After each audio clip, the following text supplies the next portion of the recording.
Sementara itu, Saudara, tim SAR memperluas pencarian korban KM Ladang Pertiwi yang tenggelam di perairan Kabupaten Pangkep, Sulawesi Selatan. 25 orang korban yang masih ada 25 orang korban yang masih dinyatakan hilang. Pencarian melalui jalur laut diperluas hingga mencapai 15 mil laut dari lokasi kejadian. Gubernur Sulawesi Selatan Andi Sulaiman ikut dalam pencarian udara menggunakan helikopter milik TNI dari Skadron 6 Lanut Sultan Hasanuddin. Basarnas Makassar akan mendirikan posko di dermaga Pautere untuk mendukung operasi pencarian korban KM Ladang Pertiwi.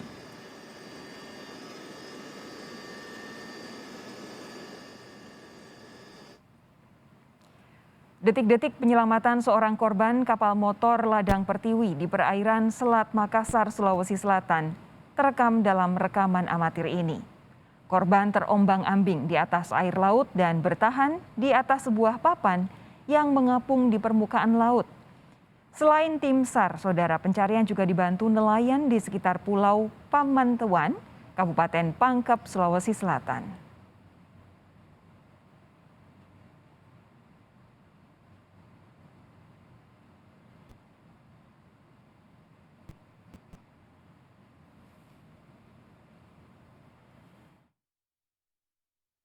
Wilayah pencarian kita sekarang kita melihat dari tadi ya, mulai pagi ini kita melaksanakan pencarian kemarin dari 10 nautical mile, sekarang kita perlebar sampai jam 12 sebentar, itu 15 sampai nautical mile.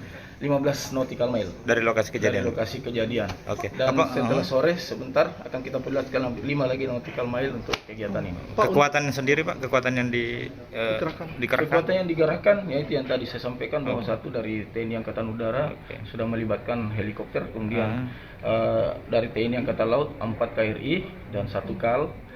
Kemudian dari Basarnas juga ada, KN Sarkamajaya dibantu dengan RIP, ada 2 RIP yang beroperasi di sana. Kemudian nelayan kami bisa menghitung dari atas ada sekitar 11 nelayan yang ada beroperasi dan membantu di situ. Apa yang perlu dievaluasi dari peristiwa ini agar tidak terulang kembali? Seperti apa pula kesaksian korban selamat saat kapal KM Ladang Pertiwi tenggelam? Saya akan berbincang dengan salah satu korban selamat kecelakaan KM Ladang Pertiwi, Aco Marendeng. Kemudian nanti juga akan bergabung bersama kami Saudara Gubernur Sulawesi Selatan Andi Sudirman Sulaiman. Pak Aco, saya berbincang dengan Anda terlebih dahulu. Pak Aco, selamat malam. Saat ini kondisi sehat ya Pak ya? Ya, alhamdulillah sehat. Alhamdulillah. Bapak saat ini apakah sudah bersama keluarga atau berada di mana? Berada di Pangkep di Mas Tampain. Sudahkah bertemu dengan keluarga? Tadi sudah ada kunjungan keluarga. Oke, kapan kira-kira akan pulang ke kampung halaman, Pak? Nanti sudah baik perasaan, sudah merasa trauma hilang. Oke, saya mau update dulu kondisi fisik, kondisi kesehatan Pak Aco. Saat ini Bapak apakah sehat, apakah masih perlu mendapatkan perawatan medis? Alhamdulillah sudah bagus. Dan sudah? lega. Oke, sudah bagus, jadi tidak perlu ada perawatan medis lagi ya? Iya. Baik, Pak Aco, saya mau konfirmasi, apakah video yang saat ini kami putarkan ini, betul ini adalah video Pak Aco ketika terombang-ambing di laut ya? Iya. Nah, boleh tidak kami diceritakan seperti apa kondisinya waktu itu ketika terombang-ambing di laut? Pada saat terombang-ambing di laut, pada saat itu saya cuma menenangkan diri, tetap fokus dengan fisik, tidak panik. Terus pas malamnya terombang-ambing, tidak ada bulan, tidak ada bintang, menikmati keadaan yang ada, tidak terbalik papan yang saya pakai, fiber. Saya balik kembali, naik duduk.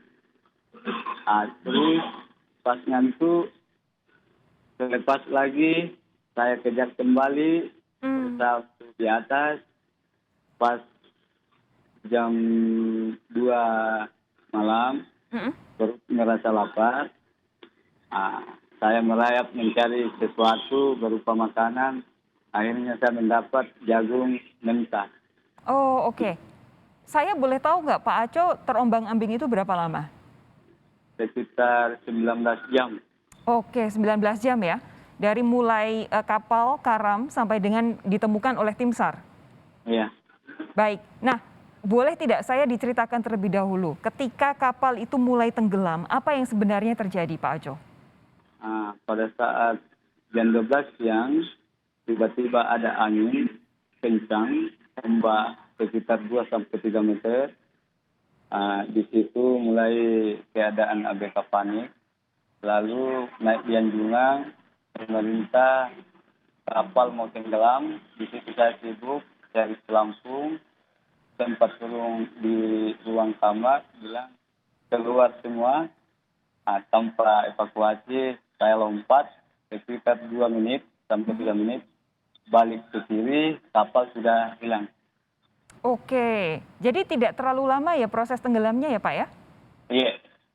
Baik. Waktu itu apa yang Anda perhatikan sehingga kapal bisa tenggelam? Kira-kira menurut Anda apa penyebabnya, Pak Aco? Penyebabnya gara-gara mesin mati, Mhm. alkon tidak fungsi, alkon air tidak fungsi sama sekali. Mesin mati total.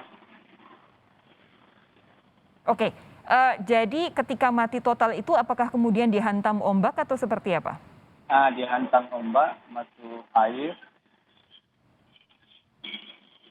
Akhirnya tidak bisa keluar karena alkon tidak fungsi. Mhm. Di situ mulai kapal menunduk. Disitulah kami merasa panik. Akhirnya meloncat ke air laut untuk menyelamatkan diri begitu ya? Iya. Pak Aco waktu itu naik kapal sendiriankah? Adakah kerabat yang lain ikut bersama Anda? Banyak kerabat sebelum hanyut sendiri, saya sempat menolong ibu bersama anaknya. Saya titip di gabus yang masih layak ditumpangi. Sudah itu baru saya cari pelampung yang jauh dari saya sekitar 200 meter. Penutup penutup bak yang terbuat dari fiber. Saat ini bagaimana kondisi kerabat Pak Aco? Alhamdulillah sudah ada informasi, sudah ditemukan. Oke. Oke, nanti akan saya gali kembali cerita dari Pak Aco, tapi saya ingin mengucapkan selamat malam terlebih dahulu kepada Gubernur Sulawesi Selatan Andi Sudirman Sulaiman. Pak Andi, selamat malam. Ya, selamat malam, Mbak. Pak Andi, ini saya tidak sendirian, ada Pak Aco di sini, salah satu korban dari tenggelamnya KM kapal motor yang ada di area Pangkep. Pak, sejauh ini laporan yang masuk ke Pak Andi, kondisi pencarian seperti apa? Jadi kondisi pencarian masih terus dilaksanakan dan ini merupakan tim gabungan dari SAR, ada dari Helios Puma juga Angkatan Udara, ada dari juga KRI, kemudian Sabandar, dan kemudian ada beberapa ya tim, termasuk dari kami provinsi di BPBD kami juga turun. Dan paling penting kami pada waktu pagi tadi kami juga melakukan pencarian melalui udara berkeliling di wilayah, dan kami juga menggerakkan beberapa kapal-kapal nelayan yang itu merupakan wilayah operasi sehari-hari mereka di wilayah-wilayah menjadi titik perkiraan kita. Oke. Semalam saya berbincang dengan Pak Junaidi, Kepala Tim Basarnas yang ada di sana. Ia menyatakan bahwa sampai dengan semalam masih 25 orang yang hilang. Hari ini apakah masih tetap jumlahnya sama, Pak Andi? Jadi dari total sebenarnya penumpang yang data terakhir kita diskusikan dan laporan juga, karena ini kan data jumlah orang ini memang harus dari leading yang betul-betul dari Kepala Basarnas itu sekitar 40 di Basarnas Sulawesi Selatan ya, itu 42. 42 dan betul. Ya laporan penumpang yang didapat, dan kemudian yang ditemukan itu sekitar 21, jadi baru saja ditemukan lagi 4. Yang kemarin ininya ada 10 dan 7. Oke. Ya. Jadi sebentar. Kemarin 10, lalu 7, terus lalu ada 4 orang lagi ditemukan ya? Ya baru saja terkonfirmasi ditemukan. Tetapi tentu laporan terkini nanti akan dirilis oleh tim kami di lapangan yang memiliki memang pendataan yang tentu yang fix konfirmasi. Tapi secara isu preliminary isu bisa kita sebutkan bahwa Ada 4 yang baru alhamdulillah sudah ada lagi ditemukan. Baik, baik. Tapi tetap harus menunggu konferensi pers resmi begitu ya. Pak Ya, Andi, tetap. sejauh ini kalau dilihat dari keterangan para korban yang bilang bahwa kapal itu mesinnya sempat mati lalu kemudian dihantam ombak, kondisi penumpangnya memang tidak sesuai dengan spesifikasi kapal. Apa yang bisa jadi evaluasi untuk kecelakaan ini sejauh ini? Jadi memang Mbak ya, cuaca ekstrim anomali yang terjadi pada waktu kejadian cenderung ekstrim, perbedaan terjadi perubahan dari 1 hari sebelum dan 1 hari setelahnya. Karena pada waktu kami turun ke lapangan itu cenderung sangat-sangat clear cuaca yang terjadi dan berbeda sekali dengan hari pas kejadian. Jadi memang kecenderungan perubahan-perubahan ekstrim yang terjadi cuaca untuk wilayah Sulawesi ini memang cenderung menjadi salah satu faktor sebenarnya yang sangat-sangat menjadi persoalan. Oke, itu satu. Tapi kemudian yang kami dengar adalah spesifikasinya sebetulnya ini adalah kapal nelayan, bukan kapal penumpang, Pak Andi. Itulah yang kemudian kita harus mengkonfirmasi. Tetapi paling penting bahwa memang fokus kita saat ini yang paling terpenting adalah bagaimana menemukan dulu korban. Karena apapun terjadi menjadi evaluasi setelahnya, maka yang paling fokus kita adalah mengerahkan semua tenaga termasuk nelayan warga masyarakat kita yang sering memang wilayah peredaran memiliki kapal yang cukup mumpuni di wilayah itu adalah fokus udara, darat, dan laut untuk semuanya bagaimana bergerak sama-sama turun dulu ke lapangan ya.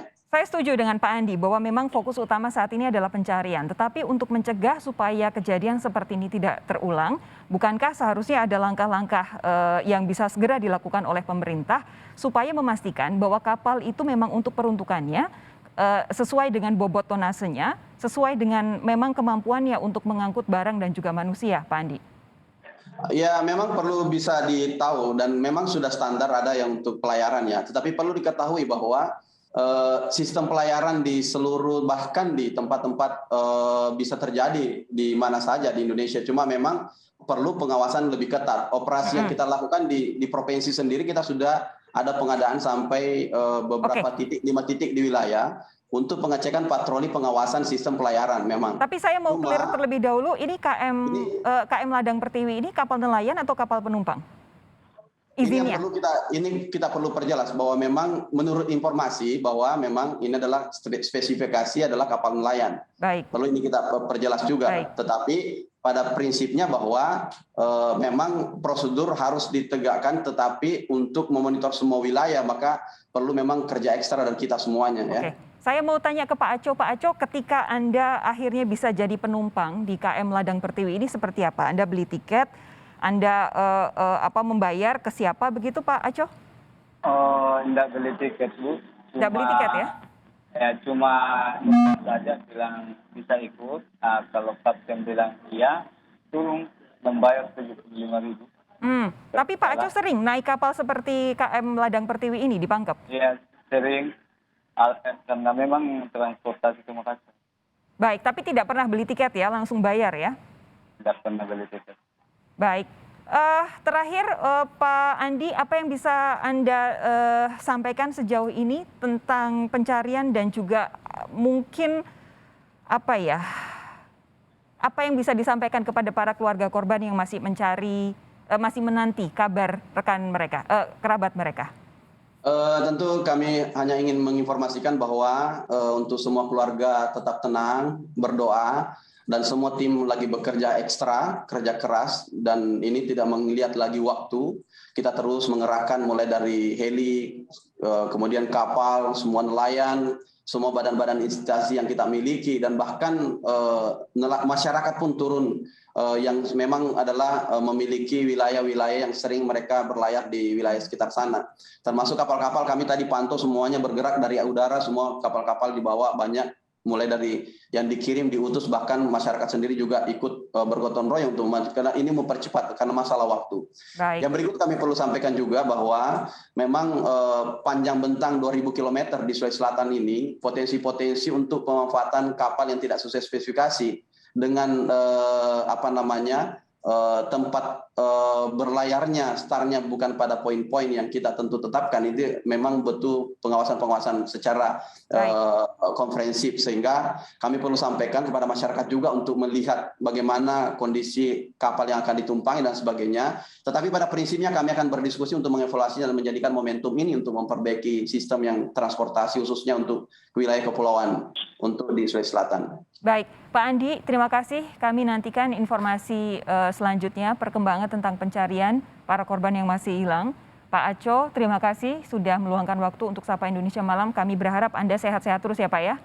Ya. Selamat malam Bapak-Bapak, kita jumpa lagi di lain waktu. Terima kasih banyak Mbak. Terima kasih. banyak.